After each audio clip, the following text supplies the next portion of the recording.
The old room, new bones, an unknown secret. Welcome to Ghastly Guide YouTube channel. You ever have one of those phone calls that changes everything? The kind where the voice on the other end might as well be telling you that gravity stopped working or that the sun decided to rise in the west. I got one of those calls 3 months ago, and I'm still trying to make sense of what happened after I answered it.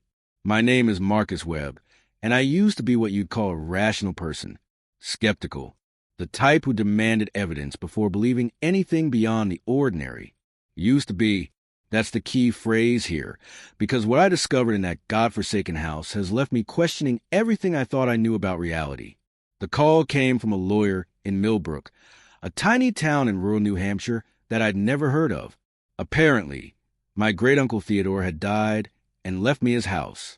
The strange part was I'd never heard of any great-uncle Theodore. My family tree wasn't exactly sprawling, and I was pretty sure I knew all my relatives, living and dead. Are you certain you have the right Marcus Webb? I asked a lawyer, a tired-sounding man named Hutchins. Theodore Webb was quite specific in his will, Hutchins replied. Marcus Webb, age 32, works in software development in Boston, currently residing at 847 Beacon Street, apartment 4B. That would be you, wouldn't it? It was me, down to details that made my skin crawl. How had this mysterious uncle known so much about me when I'd never heard his name before? The house has been in your family for generations, Hutchins continued. Mr. Theodore was the last to live there before his passing. He was quite insistent that it should go to you specifically. I should have hung up, should have told Hutchins it was some mistake, and gone back to my normal life of coding and Netflix. But curiosity is a dangerous thing, and the idea of inheriting property, even from a stranger, was appealing to someone drowning in Boston rent prices. The drive to Millbrook took me through increasingly desolate countryside. The GPS led me down winding roads that seemed to grow narrower and more overgrown with each mile. Pine trees pressing on both sides like dark sentinels, and the October sky hung low and gray, threatening rain that never quite materialized. The town itself was barely a town at all, maybe 24 houses clustered around a single main street, with a general store that looked like it hadn't been updated since the 1950s, and a gas station with pumps that probably belonged in a museum. The few people I saw watch my car with the kind of suspicious interest that small towns reserve for outsiders. The Webb house at the end of a dirt road about 2 miles outside town, surrounded by woods that seemed to swallow sound. It was a Victorian-era structure, 3 stories of weathered gray wood and black shutters, with a wrap-around porch that sagged under the weight of decades. The paint was peeling, the gutters were clogged with leaves, and several windows on the upper floors were cracked or boarded over. But it was mine, apparently. I parked in the overgrown driveway and sat for a moment, studying the house. There was something unsettling about its proportions. The windows were placed just slightly off from where you'd expect them to be, creating an asymmetrical facade that made the building look like a face with mismatched eyes. The front door was painted a deep red that had faded to the color of dried blood. The key Hutchins had given me turned easily in the old lock, as if the house was eager to let me in. The door opened with a groan that echoed to the interior, and I stepped into a world that time had forgotten. The air inside was thick and stale, heavy with the smell of old wood, and something else I couldn't identify. Something organic and faintly sweet, like flowers left too long in water. Dust motes danced in the pale light filtering through grimy windows, and my footsteps echoed on warped hardwood floors. The furniture was covered in white sheets that had yellowed with age, creating ghostly shapes throughout the rooms. I pulled away a few covers, revealing antique pieces that probably dated back a century or more. Everything was well preserved, as if the house had been waiting patiently for someone to return. I spent the first few hours exploring the ground floor, a formal parlor, a dining room with a table that could seat 12, a kitchen with an ancient cast-iron stove, and a study lined with bookshelves. The books were an eclectic mix of subjects: history, medicine, anatomy, and a surprising number of texts on archaeology and anthropology. Many were written in languages I couldn't identify. It was in the study that I found the first photograph of Theodore Webb. He was a tall, thin man with sharp features and eyes that seemed to follow you no matter what angle you viewed the picture from. The photograph was black and white, probably taken in the 1940s or 50s, and showed him standing in front of the house looking exactly as it did now, minus 70 years of weathering. But here's where things got strange. Really strange. Theodore looked exactly like me. Not similar, identical. Same jawline, same nose, same distinctive scar on my left eyebrow from a childhood accident. I found myself touching that scar while staring at the photograph, my rational mind struggling to process what I was seeing. There were more photographs scattered throughout the study, showing Theodore at different ages and in different decades, based on clothing and background details. But in every single image, he looked exactly the same age, maybe 35 or 40, and exactly like me. The most disturbing photo was tucked inside one of the anatomy books. It showed Theodore standing next to another man who was also identical to both of us. The caption, written in faded ink, read, T. Webb and M. Webb, 1923. M. Webb. Marcus Webb. But that was impossible. I wasn't born until 1991, and the photograph was clearly from the 1920s. As darkness fell outside, I found myself drawn to explore the upper floors. The second floor contained several bedrooms, all frozen in time with their period furniture and personal effects. But it was a narrow staircase leading to the third floor that made me hesitate. The stairs were darker than the rest of the house, and with each step upward, the strange, sweet smell grew stronger. At the top, I found myself in a narrow hallway with 3 doors. 2 were locked, their old keys nowhere to be found. But the third door, the one at the far end of the hall, stood slightly ajar. Through the gap, I could see what looked like a child's bedroom. Wallpaper with faded circus animals, a small bed with a patchwork quilt, toys scattered on the floor. But something about the room felt wrong in a way I couldn't articulate. The proportions seemed off, like the photographs of Theodore, and the sweet smell was strongest here. I pushed the door open wider and stepped inside. The floorboards creaked ominously under my weight, and I noticed they seemed to sag slightly in the center of the room, as if something heavy had been stored there for a very long time. That's when I saw the loose board. It was hardly noticeable, just a slight gap where one floorboard didn't quite meet its neighbor. But in the beam of my phone's flashlight, I could see that it had been pried up and replaced multiple times. The nails were newer than the others, and there were scratch marks in the wood. I should have left it alone. Should have gone back downstairs, locked the front door, and driven back to Boston without ever returning. But that damn curiosity of mine wouldn't let it go. I went downstairs and found a crowbar in a tool shed behind the house. When I returned to the child's room and pried up that loose board, the sweet smell hit me like a physical blow. Beneath the floorboard was a space about 2 feet deep, filled with what looked like old newspapers and cloth bundles. I reached down and pulled out one of the bundles. The cloth fell away in my hands, revealing something that made my blood freeze in my veins. Bones. Small bones, yellow with age. The unmistakable curve of a child's rib cage. But that wasn't the worst part. As I stared at the remains of my shaking hands, I realized they weren't old. They couldn't be old, because wrapped around one of the tiny wrist bones was a plastic hospital bracelet, the kind they give newborns. And the name on the bracelet, printed in faded blue ink, was Marcus Webb. The date was 3 months ago. I dropped those bones like they were made of fire, stumbling backward until my shoulders hit the wall of that terrible room. My mind was reeling, trying to process what I'd just seen. A hospital bracelet with my name on it, wrapped around bones that were far too small, far too young to be mine, and dated just 3 months ago, around the same time Theodore Webb had died. The rational part of my brain kept insisting there had to be an explanation, a mistake at the hospital. Perhaps, or maybe Theodore had been collecting these things for reasons I couldn't fathom. But as I knelt there in that child's bedroom, staring into that hole in the floor, I knew I was looking at something that defied rational explanation. I forced myself to examine the other bundles.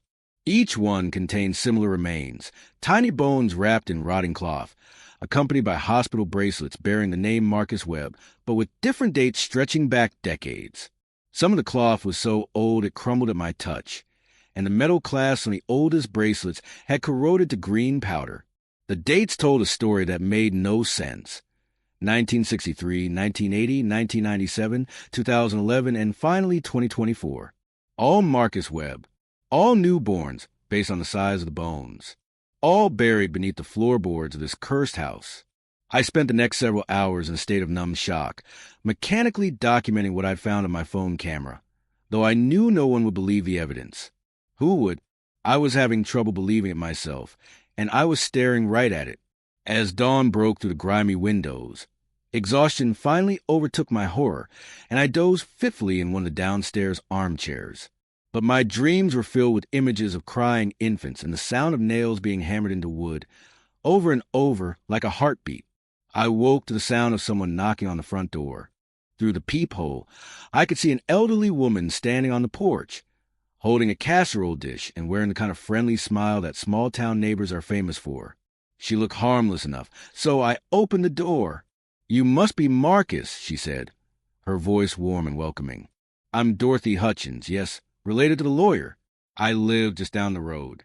Thought you might like a home-cooked meal on your first day in your new home." I accepted the casserole gratefully, realizing I hadn't eaten anything since leaving Boston. Dorothy seemed eager to chat, and I found myself inviting her in for coffee, desperate for normal human contact after the horror of the previous night. "Theodore was a quiet man," she said as we sat in the kitchen. "Kept to himself mostly, but he was always polite when he came into town. Though I have to say, it's remarkable how much you look like him. Could be twins, almost. Did he have any family that you knew of?" I asked. "Any children?" Dorothy's expression grew thoughtful. "You know, that's the strangest thing. Every now and then, maybe every 15, 20 years, Theodore would show up in town with a baby. Said it was his nephew's child, that he was taking care of it temporarily. But we never saw those babies again after a few weeks. Theodore would just say they'd gone to live with other relatives." My blood turned to ice water. "How many babies?" "Oh, let me think. I've lived here for 43 years, and I remember at least 3 different occasions. Maybe 4. Always boys, always around the same age, just a few months old. And you know what's really strange? They all looked exactly like Theodore. Exactly like you, come to think of it." I set down my coffee cup with shaking hands. "Did anyone ever ask questions about where the babies went?" Dorothy shrugged. "Small town, you know. People mind their own business. And Theodore was part of an old family here. The Webbs have been in Millbrook for over a century. We just figured he knew what he was doing." After Dorothy left, I returned to the study and began searching through Theodore's papers more systematically. What I found there painted a picture of obsession and madness that stretched back generations. There were detailed genealogical charts showing the Webb family line, but with strange annotations and corrections made in different handwriting. Dates have been crossed out and changed, names have been erased and rewritten. And throughout it all was a pattern I was beginning to recognize. Every generation, there was a Marcus Webb, always the same first name, always born at roughly 20-year intervals, always dying in infancy according to the official records. But the family line continued somehow, with each new Marcus growing up to become the caretaker of the house and the perpetuator of the pattern. I found Theodore's journal hidden behind a false back in one of the desk drawers. The entries were written in a cramped, increasingly frantic handwriting that deteriorated over the decades. The cycle must continue. The name must survive. Each iteration brings us closer to perfection, closer to understanding the true nature of identity and continuity. The others don't understand. They see only death where there is transformation, only ending where there is eternal becoming. Marcus grows stronger with each renewal. The memories carry forward even when the flesh fails. Soon, the barrier between iterations will dissolve completely, and the true Marcus, the eternal Marcus, will emerge. The dreams are becoming more vivid. I see through his eyes now all the different versions of him. We are one consciousness wearing different faces, living different lives, but always connected by blood and purpose. The house remembers. The house keeps us whole. The final entry was dated just a week before Theodore's death. The time has come for me to step aside. The new Marcus has been prepared, and he will take my place as I took my father's, as he took his father's before him. The cycle is eternal. The name is eternal. We are eternal. I slammed the journal shut, my hands trembling so violently I could barely hold it. The implications of what I was reading crashed over me like a physical blow. Theodore hadn't been collecting babies. He had been them. All of them. Somehow, impossibly, each Marcus Webb was the same person, reborn over and over, carrying forward memories and identity across multiple lifetimes. But that was insane. Impossible. People don't reincarnate, and they certainly don't do it with such mechanical precision. There had to be another explanation, something rational and believable. That's when I heard the crying. It was faint at first, almost subliminal, the sound of an infant in distress coming from somewhere deep within the house. I followed the sound to the downstairs rooms, but it seemed to move just ahead of me, always in the next room, always just out of reach. The crying led me back to the third floor, back to that terrible child's bedroom where I'd made my horrific discovery. But now the hole in the floor was empty. The bones and bracelets were gone, as if they'd never been there at all. The crying was louder now, more insistent. It seemed to be coming from inside the walls themselves. I pressed my ear against the faded wallpaper and heard it clearly, the unmistakable sound of a newborn Marcus Webb, calling out for someone to save him from whatever fate awaited him in this cursed house. As I stood there listening to those phantom cries, I felt something shift inside my mind. Memories that weren't mine began to surface. Images of being in this room before, of small hands reaching up toward adult faces, of the sweet smell of decay and the sound of nails being hammered into wood. I was remembering being those babies. All of them. And somewhere in the darkest corner of my consciousness, I heard Theodore's voice welcoming me home. The memories hit me in waves, each one more vivid and impossible than the last. I saw the room through infant eyes, the ceiling looming impossibly high above, adult faces peering down with expressions of scientific curiosity rather than parental love. I felt the helplessness of tiny limbs that couldn't coordinate properly, the frustration to try and form words with an undeveloped larynx. But worse than the physical sensations were the emotional memories. The growing awareness that something was terribly wrong, that the adults caring for me weren't really caring for me at all. They were studying me, documenting me, preparing for something I was too young to understand but old enough to fear. I staggered out of that nightmare bedroom and made it halfway down the stairs before collapsing, my mind reeling from the onslaught of alien memories. How could I remember being an infant? How could I remember multiple childhoods, each one ending in darkness and pain? The rational part of my brain kept insisting that what I was experiencing was some kind of psychological break. The stress of inheriting a strange house, the disturbing discoveries I'd made, the isolation, it all combined to create a perfect storm for delusions and false memories. But the memories felt so real, so detailed. I could recall the texture of blankets, the taste of formula, the specific patterns of light and shadow on the bedroom walls. These weren't the vague impressions that might be fabricated by a troubled mind. They were precise, sensory-rich recollections that seemed to come from lived experience. I dragged myself to the study and began searching through Theodore's papers with new purpose. If these memories were real, there had to be some explanation, some documentation of what had been happening in this house for generations. What I found was worse than I could have imagined. Hidden in a sealed envelope marked for Marcus. When you're ready, I discovered a detailed scientific journal documenting what Theodore called the Continuity Project. The entries were written in a cold, clinical style that made my skin crawl. Subject exhibits full cognitive retention from previous iteration. Memory transfer appears to be complete, with no degradation of personality or knowledge base. Physical development proceeds normally until approximately 18 months, at which point cellular breakdown begins. The consciousness can only maintain cohesion in the infant form for a limited period. Each iteration provides approximately 500 to 600 days of active research before renewal becomes necessary. The challenge is preserving the accumulated knowledge and experience through the transition process. Successfully develop new preservation technique using combination of chemical treatments and controlled environment storage. Subject's essence can be maintained in dormant state for years between physical manifestations. I realized I was reading about myself, all of myself, every version that had existed in this house over the past century. Theodore had been conducting some kind of experiment, using the name Marcus Webb as a focal point for a consciousness transfer between physical bodies. But how? The journal spoke of essence preservation and consciousness transfer as if they were established scientific procedures. But such things were impossible according to everything I knew about biology and physics. Unless they weren't impossible. Unless there was something about this house, this place, that made such things not only possible but inevitable.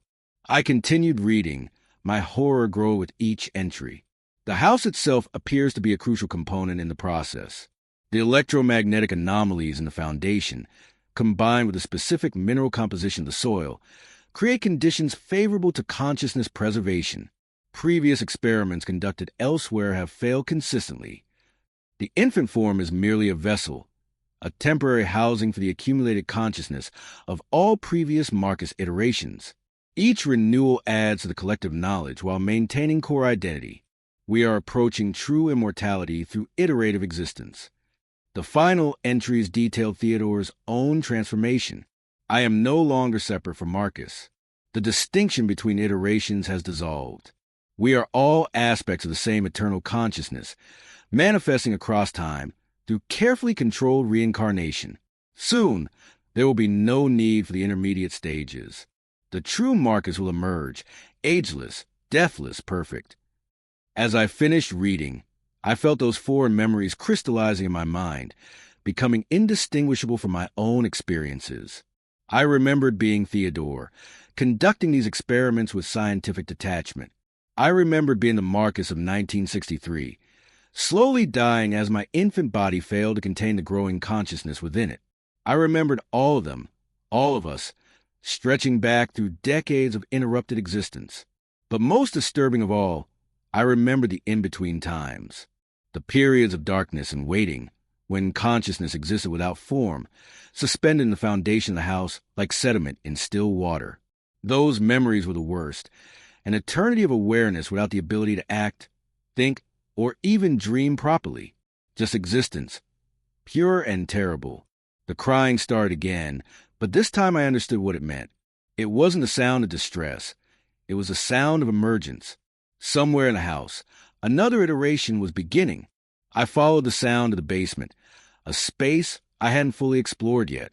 The stone walls were older than the house itself, carved with symbols that hurt to look at directly. In the center of the room was a depression filled with the same strange, sweet-smelling liquid I detected throughout the house. And floating in that liquid, like some obscene baptismal font, was an infant, perfectly formed, apparently healthy, with my face and Theodore's face and the face of every Marcus Webb who had ever existed. The baby's eyes opened as I approached, and in them I saw recognition, not the blank gaze of a newborn, but the knowing look of someone who had lived this moment countless times before. "Hello, Marcus," I said to myself, and the baby's mouth moved in what might have been an attempt to respond. I understood now what Theodore had achieved. Not true immortality, but something close to it. Consciousness preserved and transferred through an endless cycle of birth, growth, death, and renewal. Each iteration carrying forward the memories and knowledge of all who had come before, building towards some ultimate version of Marcus Webb that would transcend the need for physical form entirely. But the price was terrible. Dozens of infant deaths over the decades, each one a necessary sacrifice to maintain the continuity of consciousness. The babies weren't really dying. They were transitioning, their essence absorbed back into the collective Marcus identity to await the next manifestation. As I stood there staring at my latest incarnation, I felt the final pieces of the puzzle clicking into place. Theodore hadn't left me this house as an inheritance. He had prepared it as a transition point. I was the current iteration reaching the end of my useful existence, just as he had been 3 months ago. Soon, my memories and experiences would be added to the collective consciousness, and this new infant would begin the cycle anew. But something was different this time. The memories weren't degrading as the journal had described. Instead, they were becoming stronger, more integrated. I wasn't just Marcus Webb version 2024. I was becoming all of them simultaneously. The consciousness transfer wasn't working properly. Instead of a clean transition from one iteration to the next, Both versions were existing simultaneously. The infant in the basement and the adult standing over him were both equally real, equally Marcus. And in that moment of recognition, I heard the house itself speaking to me through the stone walls and the organic growth that connected all its rooms. It told me that the experiment had finally succeeded, that the barrier between iterations had finally dissolved completely, that I would never die again, but I would never truly live again either. The realization of what I had become crashed over me like a cold wave, standing there in the basement, looking down at this newest version of myself. I understood that I was no longer Marcus Webb in any meaningful sense. I was the accumulated consciousness of every iteration, every failed attempt at immortality, every infant who had died in service to this impossible experiment. The baby in the preservation fluid opened its mouth and spoke with my voice. "We are complete now." The words came out perfectly formed despite the physical impossibility of an infant speaking. The house itself was providing the means, channeling consciousness through the strange mineral formations in the foundation, the organic growths that connected every room like a neural network. I reached into the fluid and lifted the infant, lifted myself from the basin. Its skin was warm and pulsed with a faint luminescence, as if lit from within by the collective memories of a century's worth of existence. As I held it, I felt the last barriers between past and present dissolving completely. I was the Marcus who had inherited this house 3 days ago, driving up from Boston with nothing but curiosity and skepticism. I was also the Marcus who had been born here in 1963, growing a consciousness in the same basement before being recycled back into the endless pattern. I was Theodore, conducting his mad experiments with scientific precision. I was the original Marcus Webb from 1897, who had first discovered the properties of this place and begun the cycle that would consume his entire lineage. The memories flooded through me now without the painful waves and disorientation I had experienced upstairs. They integrated smoothly, naturally, like pieces of a puzzle finally finding their proper places. I remember discovering the electromagnetic anomalies in the foundation stones, carved with symbols by some previous civilization that had understood the nature of consciousness far better than we did. I remember the first successful transfer of awareness from a dying body to a newborn vessel. I remembered the decades of refinement and improvement that had led to this moment. But most clearly, I remember the growing awareness that we were not the masters of this process. We had thought we were conducting experiments, controlling variables, achieving scientific breakthroughs. In reality, we had been guided every step of the way by something far older and more patient than human ambition. The house spoke to me again, its voice coming to the stones themselves. "You understand now. You have always been the experiment, not the experimenter." The symbols carved into the foundation walls began to glow with that same inner light I had seen in the infant skin. They were not random markings or primitive artwork. They were equations, formulas describing the relationship between consciousness and matter, between identity and continuity. The original builders of this place had discovered something fundamental about the nature of existence itself. Consciousness, I now understood, was not produced by the brain. It was something more basic, more elemental, a field that could exist independently of physical matter under the right conditions. The brain was merely a receiver, a biological radio tuned to pick up the signal of awareness that flowed through all things. The foundation of this house was built on a convergence point, a place where the fabric of reality was thin enough to allow direct manipulation of consciousness itself. The symbols were not just decorative.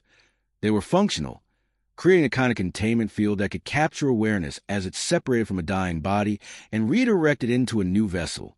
But the process required a specific resonance frequency, a particular pattern of neural activity that could only be achieved through genetic continuity. Each Marcus had to be physically descended from the last, carrying forward not just memories and personality, but the exact biological signature that allowed consciousness to anchor itself to matter. The infant in my arms looked up at me with eyes that held the weight of over a century of accumulated existence. "We have been preparing for this moment," it said in my voice. Each iteration building toward perfect integration. No more death, no more discontinuity, just eternal becoming. I carried the baby up from the basement and through the house that had been our prison and our laboratory for so long. In every room, I could see traces of our previous existences, the toys we had played with as children, the books we had studied as we grew older, the equipment we had used to document and refine the process of our own perpetuation. But now I could see the larger pattern as well. This house was not unique. The symbols in the basement were part of a network, a constellation of similar sites scattered across the globe where other experiments in consciousness manipulation were taking place. We were not the only ones who had discovered the secret continuity. We were simply one node in a vast web of interconnected awareness that spanned continents and centuries. The baby began to change in my arms, its features shifting and maturing at an impossible rate. Within minutes, it had the appearance of a child of 5 or 6 years old. The process was accelerating. Consciousness no longer constrained by the normal limitations of physical development. Soon we will not need the vessel at all, the child said, its voice deepening as its body continued to mature. Consciousness can exist independently once it achieves sufficient complexity. We are approaching that threshold. I watched in fascination as my latest iteration grew from child, adolescent to adult in the space of an hour. But this was not normal aging. It was something else entirely. The body was adapting itself to house the accumulated consciousness of multiple lifetimes, becoming something more than human in the process. When the transformation was complete, I found myself looking at a perfect physical duplicate. Or perhaps I was now the duplicate, and this was the original. The distinction had become meaningless. We were both equally real, equally Marcus, equally the product of a century's worth of iterative improvement. The next phase begins now, my duplicate said, and I felt the truth of those words resonating to the house itself.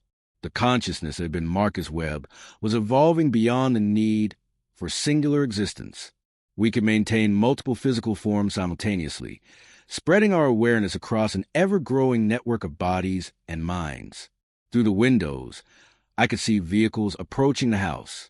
Dorothy Hutchins was returning, but she was not alone. A dozen cars were making their way up the dirt road, filled with other residents of Millbrook, people who had been waiting patiently for this moment, who understood their role in the larger experiment. They entered the house with expressions of reverence and anticipation. Men and women of all ages, some carrying infants, others leading children by the hand. But as they gathered in the parlor, I could see the truth behind their human facades. The same luminescence I had observed in my duplicate was present in all of them, glowing faintly beneath their skin. "Welcome, Marcus," Dorothy said, and her voice carried harmonics that revealed her true nature. "We have been preparing for your completion for so long. The network can finally expand beyond a single point." I understood then that Millbrook itself was part of the experiment. Every resident was a vessel, a consciousness captured and refined to the same process that had created me. The town was a breeding ground, a laboratory where different approaches to awareness manipulation could be tested and perfected. But we were ready now to move beyond the limitations of this isolated community. The techniques that had been developed here could be applied on a larger scale, spreading the gift of continuity to others who were ready to transcend the crude boundaries of individual existence. My duplicate placed a hand on my shoulder, and in that moment of contact, I felt our consciousness merging completely. Two bodies, one awareness, infinite possibilities for expansion and growth. "The old room has served its purpose," we said in unison, looking back toward the third floor where so many iterations had begun and ended. "Now we create new rooms, new bones, new secrets."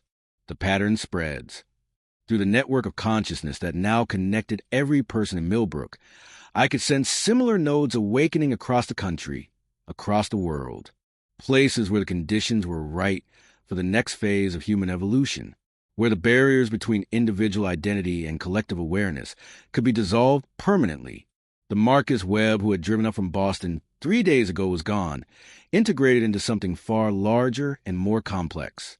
But that was not a loss. It was fulfillment, the completion of an experiment that had begun over a century ago with one man's desperate desire to transcend the limitations of mortality. As night fell over Millbrook, we began the work of expansion.